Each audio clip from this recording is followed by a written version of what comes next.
호세아 12장 3절에서 6절 말씀. 야곱은 모태에서 그의 형의 발 뒤꿈치를 잡았고 또 힘으로는 하나님과 겨루되 천사와 겨루어 이기고 울며 그에게 간구하였으며 하나님은 베델에서 그를 만나셨고 거기에서 우리에게 말씀하셨나니 여호와는 만군의 하나님이시라. 여호와는 그를 기억하게 하는 이름이니라. 그런즉 너의 하나님께로 돌아와서 인애와 정의를 지키며 항상 너의 하나님을 바랄지니라. 여러분 아이들 낳고 이름 지을 때 우리 부모님들이 참 신경 많이 쓰지요. 요즘에는 한글 이름도 예쁜 이름이 많은 것 같아요. 근데 예전에는 다 한자 이름들을 지었잖아요. 저도 애들 낳을 때마다 무슨 이름이 좋을까 이렇게 두꺼운 옥편이 있어요. 저희 모친이 늘 이렇게 보셨던 두꺼운 옥편을 이렇게 쭉 살펴가면서 잘 알지 못한 한자를 여기저기 뒤져가면서 가장 좋은 이름 찾느라고 애썼던 기억이 있습니다. 그런데 유대인들로 보면 그 이름마다 다 의미가 있어요. 우리 이름도 다 의미가 있잖아요. 유대인들도 마찬가지입니다. 야곱 그러니까 야코프라는 이 히브리어 이름 도 의미가 있습니다. 썩 좋은 의미는 아니에요. 발 뒤꿈치를 붙잡다 이런 뜻이에요. 좀 이상하지요? 발 뒤꿈치를 붙잡다. 그러니까 이게 무슨 뜻으로 이렇게 좀 전이가 돼서 사용이 됐는가 하면은 빼앗다 이런 뜻. 야코프라는 이름의 뜻이 빼앗다, 속이다 이런 뜻이에요. 그러니까 이건 성경의 유명한 족장 중에 한 사람 야곱, 그 사람의 본성이 어떤가를 이름이 나타내주죠. 그러니까 여기 3절에 그렇게 나와 있어요. 모태에서 형의 발꿈치를 잡았고, 모태에서 어머니 리브가 뱃속에 있을 때부터 쌍둥이인데 형이 먼저 나가려고 할 거 아니에요. 그러니까 그 형의 발꿈치를 잡고 나왔어요. 참 희한한 광경입니다. 그래서 발꿈치를 잡다, 그 이름이 야곱이 됐어요. 그러니까 이건 야곱이 얼마나 이기적인 사람인가, 얼마나 자기중심적인 사람인가, 이걸 이제 보여주는 아주 단적인 상징, 그게 바로 이 야곱이라는 이름입니다. 그러니까 야곱은 성경에 보여주는 것처럼, 그러니까 자기가 원하는 건 기어이 얻어내야 돼요. 그걸 가져야 직성이 풀리는 이런 사람들 우리 주변에도 있잖아요. 그런 사람 대표가 야곱입니다. 그리고 자기가 원하는 그것을 위해서 하여튼 노력은 무지해요. 최선을 다해요. 그러니까 자기가 원하는 것은 기어이 얻어내야 하는 사람이고, 그걸 또 자기 힘으로 이루는 사람, 그걸 원하는 사람, 그렇게 살아가는 사람, 그 사람이 야곱입니다. 그런데 왜 호세아서에 뜬금없이 야곱 이름이 등장을 하는가? 지금 야곱은 이때로부터 상당히 한 천년 이상, 한 1100년, 1200년 전 사람이에요. 호세아 당시하고 간격이 그렇게 멀어요. 그런데 하나님이 왜 야곱의 이름을 여기서 들먹이실까? 그 이유가 있습니다. 지금 북이스라엘의 모든 면들을 하나하나 이렇게 살펴보면 꼭 자기중심적인 야곱을 닮았다, 너희가, 이런 이야기예요. 그러니까 하나님을 의지하지 않고 자기 힘으로 생존을 하기 위해서 자꾸 애굽 손잡고, 또 때가 되면 야수르하고 손잡고 그래요. 그러니까 어느 쪽이 더 나을까를 늘 이렇게 계산을 하면서, 이때는 애굽 손잡고 저 때는 아수로 손을 잡고 생존을 위해서 이런다, 이런 소리예요. 또 그것만 있는 건 아니고 조금 물질을 더 가지려고 하나님 말씀은 그냥 제쳐버리고 어디다 던져버리고 조금 더 많은 물질을 가지려고 경제적인 불의, 그게 그냥 여기서 저기서 하나님의 공동체인 유대인 사회 안에서 경제적인 불의, 이게 갖고 있는 사람, 힘 있는 사람들이 약자를 갈취하는 이런 일들이 너무도 성행하는 거예요. 야곱하고 같다는 거지요. 그러면서 이 사람들이 하나님 제사는 드리긴 드리는데 형식적으로만 드려요. 형식적으로 드리고 바알 제사는 마음을 담아서 드리고, 하나님 제사는 형식적, 바알 제사는 마음을 담아서 이방신을 그렇게 섬겨요. 그러니까 여러분, 지금 이 사람들이 하나님은 없다 이렇게 말하고 있지 않아요. 그렇지 않아요. 나 하나님 모른다 이렇게 말하고 있지도 않아요.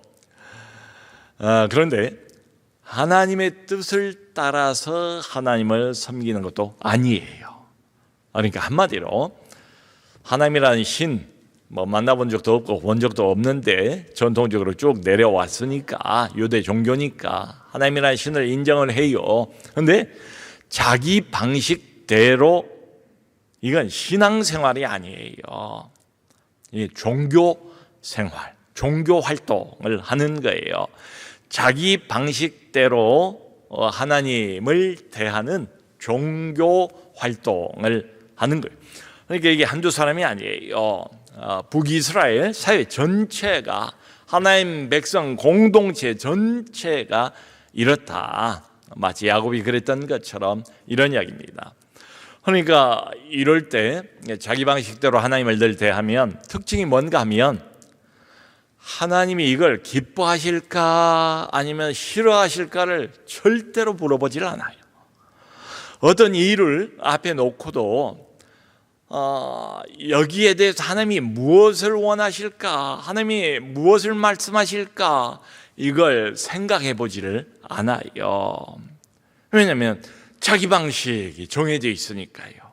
그래서 자기 편한 대로 모든 걸 그런 식으로, 하나님하고 상관없이 그런 식으로 일 처리가 생활 방식이가 다 그런 거예요.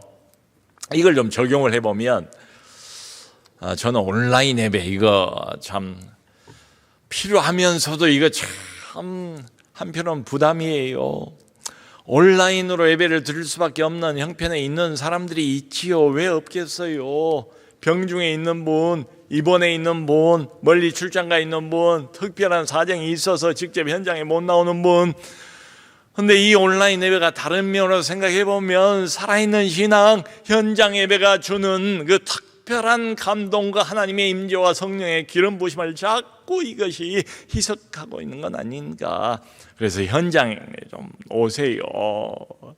현장 예배를 우리 함께 드립시다. 현장 예배를 회복합시다. 그러면 그냥 시큰둥하면서 나는 괜찮은데요. 뭐 어때요? 이것도 예배 드리는 거잖아요. 어쨌든 그 시간에 온라인이지만 동참했잖아요. 나는 괜찮은데요. 당신이 괜찮은 게 문제가 아니고 하나님이 불편하시다고요. 이 예배 방식을 물어본 적이 있어요. 하나님이 기뻐하시는지, 좋아하시는지, 인정하시는지, 이 예배를 받으시는지. 없잖아요. 그래서 자기 편의 위주로 신앙생활하면 그게 얼마 못 가서 종교활동, 종교생활로 전락해버리고 말아요. 마치 야곱처럼. 야곱이 하나님을 모른다 그런 거 아니잖아요. 근데 자기 방식대로 자기를 위하여 이런 인생들, 이런 사람들도 열심히 노력을 하잖아요. 야곱도 최선을 다하지 않습니까? 그러니까 얻어요. 인생에서 뭔가를 얻어요. 얻는데 보면 야곱의 인생이 어떻습니까? 기뻐 보입니까? 평안해 보입니까? 아니죠. 늘 고달퍼요. 뭔가 열심히 노력하고 애써서 얻고 싶은 것을 기어이 얻긴 하는데 늘 고달퍼요. 그 인생에 평안이 없어요. 평안이 없어요. 그래서 늘 여기서 저기서 관계가 이렇게 부셔지고 깨지는 소리가 많이 들려요. 야곱이 그 뒤꿈치 붙잡고 나온 그 형 장자권을 파축한 것으로 뺏어 먹잖아요. 그리고는 결국 에서를 피해서 저 멀리 바단 아람 외삼촌 집으로 도망을 가지 않습니까? 거기에서 무려 20년 마치 노예처럼 실컷 당하지요. 거기 가서 노예처럼 노역을 해요. 근데 또 열심히 애를 써서 얻고 싶은 걸 다 얻어요. 사랑하는 아내 라헬을 얻지요. 거기서 많은 자녀들 11자녀를 다 얻어요. 거기서 베냐민만 빼고. 그리고 디나라는 딸을 거기서 얻어요. 그리고 또 많은 가축을 야곱이 얻어요. 근데 그때도 보면 야곱은 여전히 욕심 많고 그 자기가 얻고 싶은 것을 자기의 힘으로 애써서 얻어내는 그런 인물이었어요. 그러다가 야곱 생에 어떤 전환점이 옵니다. 그게 야복강 사건이에요. 드디어 이제 가나안으로 다시 고 고향 땅으로 하나님이 약속하신 그 땅으로 돌아가라고 해서 돌아갔어요. 근데 형 에서를 만나기 직전입니다. 내일이면 형 에서 낯을 봐야 돼요. 20년 만에 만나야 돼요. 근데 에서가 400명 군사를 이끌고 살기 등등해서 자기를 향해서 오고 있다는 소문을 듣잖아요. 그러니까 인생 최대의 위기에 부딪히게 된 겁니다. 그렇게 되니까 비로소 야곱이 내려놔요. 자기 방식을 내려놔요. 그게 안 통하니까. 그럴 때가 있잖아요. 자기 방식을 완전히 내려놓고 하나님하고 씨름하는 것처럼, 창세기에는 그렇게 나왔어요. 씨름하는 것으로 하나님하고 씨름하는 것처럼 밤새 기도를 합니다.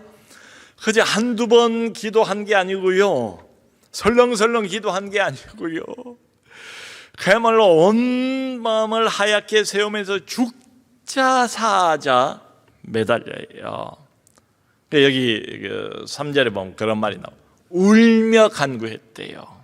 야곱이 천사고 씨름하는 것처럼 울며 간구를 해서 천사를 이긴 것처럼 묘사가 되어 있잖아요. 야곱이 그렇게 붙잡고 하소연을 하지 않습니까? 당신이 내게 축복하지 아니하면 가게 하지 아니하겠나이다. 나는 이판사판입니다. 죽을지 살지 위기일발의 순간입니다. 놓을 수 없습니다. 가기 전에 나를 축복해 주세요. 그러니까 아마 야곱이 그 생애를 쭉 보면 이때가 그야말로 처음이었던 것 같아요. 그야말로 모든 걸 다 내려놓고 전격적으로 하나님께 매달려서 부르짖었던 때가 바로 그때였습니다. 여러분, 우리가 인생을 살아가다가 우리 힘이 안 통한 때가 있잖아요. 어떤 세상 수단, 인간적인 수단이 안 먹히는 때가 있잖아요. 그게 왜 없어요? 가끔은 적어도 누구에게나 다 있지요. 그때야말로 하나님 앞에 엎드려 할 때, 부르짖어야 할 때, 매달려 할 때입니다. 여러분, 아무 때나 금식 기도를 할 수는 없잖아요. 그런데 금식하면서 기도하고 또 부르짖으며 기도해야 될 때가 있어요. 반드시 있습니다. 그때는 하나님께서 금식하라고 나만 의지하고 나만 바라보라 음식의 힘을 끊고 그걸 요구하시는 것처럼 느껴지는 때가 있어요. 그때는 금식하셔야 돼요. 느낌이 와요. 기도를 하다 보면 이때는 금식해야 되겠구나. 그때는 금식을 해야 돼요. 여러분, 사방이 다 막혀 있는 것 같은 이런 때가 있잖아요. 아무 도움도 받을 수가 없는 이런 때가 있잖아요. 그야말로 절체절명의 상황이에요. 인생의 벼랑 끝이에요. 위기예요. 근데 아무 도움도 얻을 수가 없는 이런 때 말이에요. 그때는 다 내려놔야 합니다. 내 힘도, 내 방식도, 내 모든 걸 내려놓고 그저 하나님 앞에 벌거벗은 영혼으로 하나님을 만나야 할 때예요. 하나님이 부르시는 때예요. 그 미국의 9.11 테러 참 세계적인 사건 아니었어요? 많이 죽었어요. 몇천 명 죽었어요. 근데 거기 살아남은 그 생존자들 이렇게 이야기를 들어보면 많은 분들이 또 공통적으로 이런 간증을 해요. 여기서 내 힘으로 빠져나가기는 불가능하겠다라는 생각이 드는 순간 하나님께 간절히 기도하기 시작했다는 거지요. 여러분, 1997년도에 IMF가 왔잖아요. 그래서 많은 잘 나가던 회사, 기업들이 도산하지 않았습니까? 부도를 맞지 않았습니까? 그때 많은 기업가들 고백이 그런 거예요. 내가 회사를 지금까지 잘 운영해 왔어요. 돈도 많이 벌었어요. 회사도 안정됐다고 생각을 했어요. 근데 IMF가 갑자기 들이닥치는 거예요. 내 방식이 안 통한다. 내 방식이 끝났다라고 생각이 되는 그 순간 본격적으로 회사 안에서도 기도회를 시작했다. 그리고 많은 기업들이 그 하나님만 바라보고 하나님 앞에 엎드리고 하나님을 의지하는 그 기도회를 통해서 그 기업이 다시 회복된 스토리들이 굉장히 많습니다. 성도 여러분, 우리가 어떤 극한 상황에 부딪히는 때가 있잖아요. 우리 인생이라는 게. 그 극한 상황에 부딪히면 내 힘이 소용없어요. 내 노력도 소용없어요. 안 통해요. 안 먹혀요. 그때야말로 하나님 앞에 모든 것을 내려놓아야 할 때입니다. 내 의지 내려놔야 돼요. 내 방식 내려놔야 돼요. 내 노력 이것도 내려놔야 돼요. 그러니까 의지를 가지고 버티는 게 아니고 우리 믿는 사람들은 하나님을 의존하는 쪽, 하나님을 의존하는 쪽으로 인생의 방향을 바꿔야 할 때입니다. 여기 4절 보면 하나님이 이런 말씀을 하세요. 하나님은 베델에서 그를 만나셨고 거기에서 우리에게 말씀하셨나니. 자, 지금 야곱 이야기를 쭉 하고 있잖아요. 그런데 4절에 뭐라고 말하는가 하면 하나님이 야곱을 베델에서 만났대요. 그러니까 아까 야복강 사건이 야곱에게 큰 인생 전환점이 됐거든요. 환도뼈가 위골이 됐잖아요. 그때부터 절뚝절뚝 절면서 말하자면 하나님을 의지하지 않을 수 없는 사람이 됐잖아요. 전환점 맞아요. 근데 4절에서 무슨 이야기를 하는가 하면 그 야복강은 브니엘이라는 지역입니다. 거기서 하나님을 만났다고 해야 맞을 것 같은데 그게 아니고 베델에서 야곱을 만나셨고 거기에서 우리에게 말씀하셨다. 브니엘이 아니에요. 그러니까 오늘 이게 성경을 쭉 보면 하나님이 구별을 하고 계세요. 브니엘 따로 베델 따로. 브니엘은 야곱에게 어떤 장소인가 하면 절망의 자리예요. 절망의 자리. 우리도 그런 때가 있잖아요.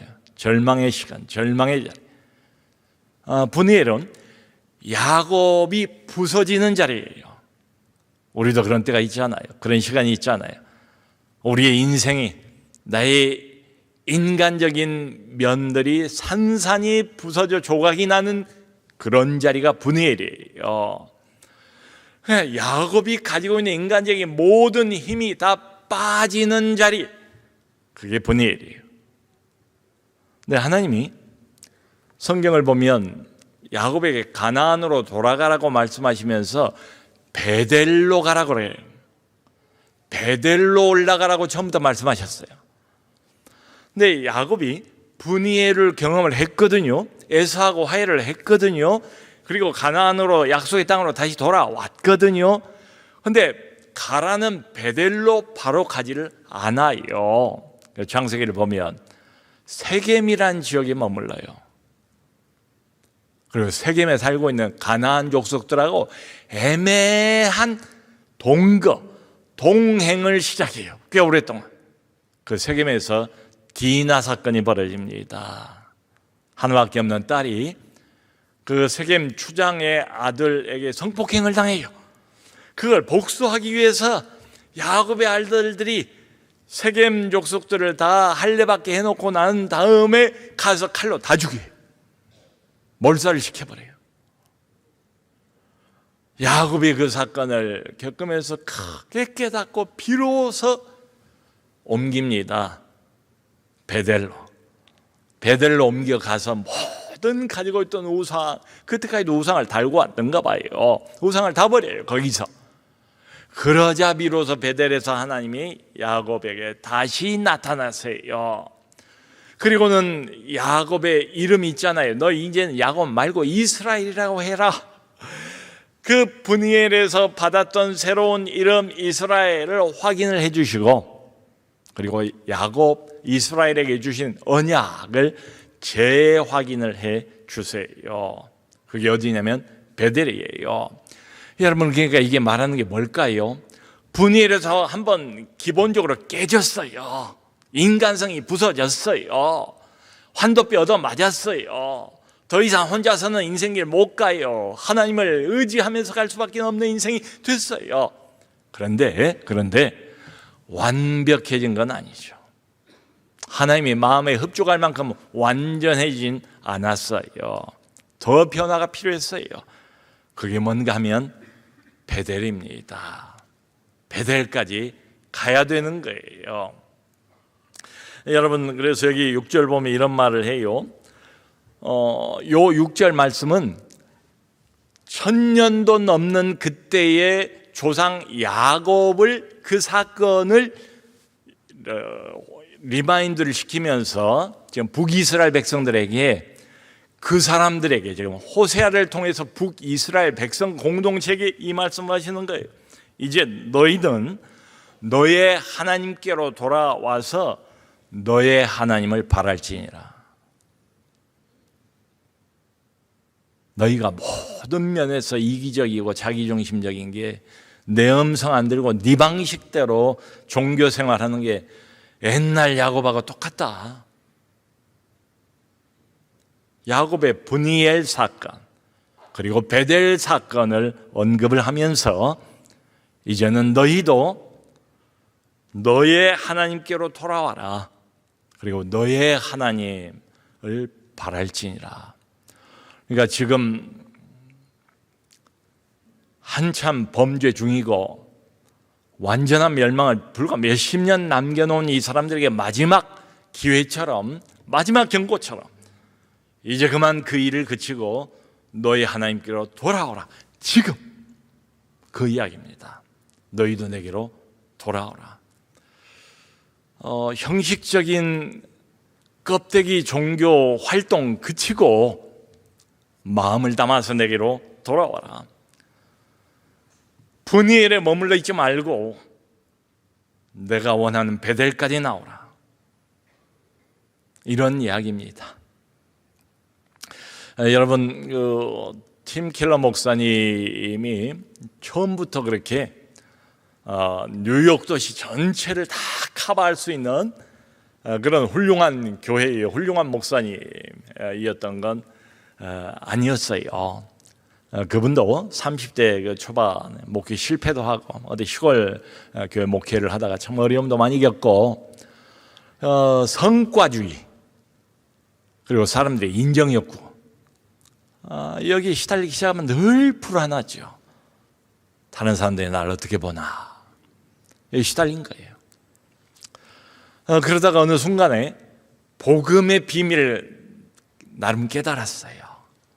복음이라는 게 우리가 구원 얻는 첫 순간에만 필요한 게 아니구나. 우리의 매일매일의 일상생활의 방식이 복음이구나. 복음이어야 되구나. 그걸 깊이 깨달았습니다. 그리고 난 뒤에 크게 쓰임을 받기 시작했어요. 그러니까 분이엘에서 머물지 않고 베델로 옮겨졌을 때에 비로소 하나님께 크게 쓰임을 받은 거예요. 여러분 역사상 가장 위대한 부흥사 하면 도하인 무디를 이야기하지 않습니까? 이 무디가 그 전에도 굉장히 열매가 많은 사역자였어요. 열심히 있었어요. 근데 그 후하고 비교를 해보면 무디에게 능력이 없었어요. 열심히 있는데 능력이 없었다고요. 그러다가 어느 날 미국 월스트리트가를 걷다가 하늘문이 활짝 열리고 성령의 기름을 그야말로 폭포수처럼 소낙비처럼 무디가 받습니다. 성령 비를 소낙비를 폭포수처럼 감당할 수 없을 정도로 무디가 그걸 받아요. 그리고 무디가 달라집니다. 설교 내용은 똑같아요. 그런데 그 설교를 듣고 이전과 다르게 수백 명이 회심을 하고 수천 명이 하나님 앞으로 돌아와요. 전에는 분이엘이었어요. 그때도 하나님 고백했지요. 하나님 믿었지요. 근데 거기는 분이엘이었어요. 베델로 옮겨와야 돼요. 하나님이 오라는 대로 올라오라는 대로 그리 나가야 됩니다. 베델로 옮겨가고 난 뒤에 무디가 변했고 그리고 무디의 사역에 큰 변화 하나님이 크게 쓰시기 시작했습니다. 여러분 이런 거 보면 우리에게 정말 문제는 뭘까요? 우리 예수 믿는 사람들에게 진짜 문제는 눈앞의 문제가 아니다. 하나님께로 온전히 돌아오지 못한 게 문제다. 여전히 내 방식대로만 하나님을 섬기려고 고집하는 게 문제다. 여전히 분이엘에 머물러 있는 게 문제다. 여전히 베델로 올라가기를 꺼려하고 싫어하는 게 문제다. 이런 생각이 들어요. 사랑하는 성도 여러분, 우리도 야곱 같은 기질을 본질적으로 갖고 있는 사람들입니다. 우리가 아직까지 놓치지 않고 붙잡고 있는 건 뭡니까? 물질입니까? 자녀입니까? 세상의 사람들의 인정입니까? 아니면 내가 생각하는 어떤 안전장치입니까? 이것도 저것도 아니에요.